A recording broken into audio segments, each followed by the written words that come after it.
Ons lees die hoofstuk Vrede, Vrede uit die alfabet van oorvloed met die vriendelike vergunning van Lizet Marie.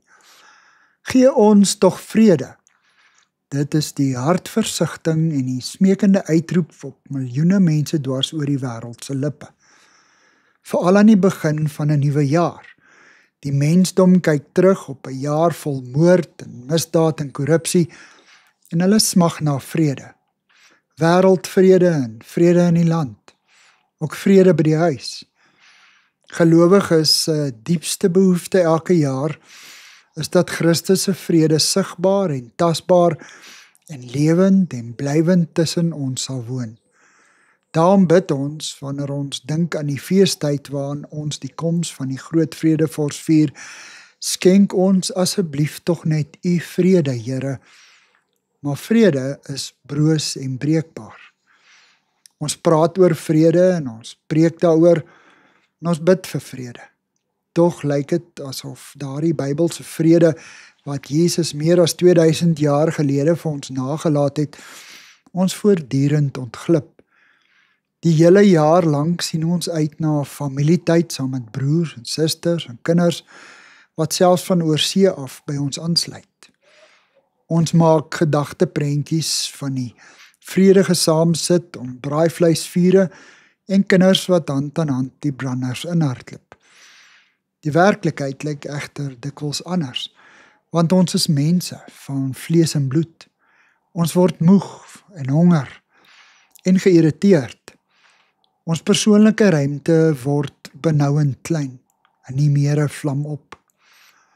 Dan plak ons maar pleisters en deel soene uit en koop roomys en paai die ongelukkig is.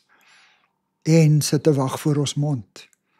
Selfs in 'n knus gesinsmotor met broers en susters wat normaalweg goed met mekaar oor die weg kom, word die lang pad soms te lank en die lont te kort. En ma moet haar kroos aanpraat.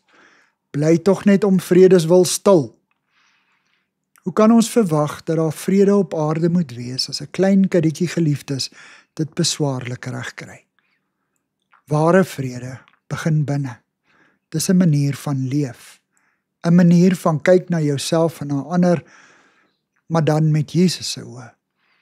En die is vol deernis en liefde en onselfsugtigheid en nederigheid.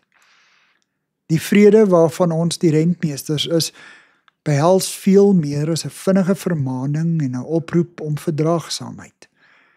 Kinders wat in 'n huis groot word waar liefde en vrede saam met hulle woon, beleef op 'n praktiese manier hoe ouers mekaar respekteer en mekaar die ruimte gun om te verskil. Hulle beleef die krag van 'n sagte antwoord wat woede laat bedaar. Wanneer vrede 'n lewenswyse in 'n gesin of familie is, begin die kinders iets verstaan van die langtermyn uitwerking wat vredemakers op verhoudings het. Hulle leer dat vrede die wêreld sagter maak en dat 'n vredemaker nie 'n vloerlap is nie, maar 'n koningskind met 'n roeping. Praktiese vredemakers doen iets daadwerkliks. Hulle sit nie net op die kantlyn en braakgal oor die aanstigters van onvrede en uitbuiters van jammerlike situasies nie. Hulle word kwaad, ja, en neem standpunt in en stel die onreg aan die kaak, juis om langtermyn vrede te bewerk. Jesus het immers beloof, geseënd is die vredemakers, want hulle sal kinders van God genoem word, aldus Matteus 5 vers 9. Toe my kroos nog klein was, het een van hulle op 'n keer aan my 'n verjaarsdagkaartjie gegee met die woorde daarin geskrywe. Hierdie is my spesiale teksie in die Bybel. Liewer 'n stukkie droë brood met vrede daarby, as 'n huis vol kos met 'n getwis. Aldus Spreuke 17 vers 1.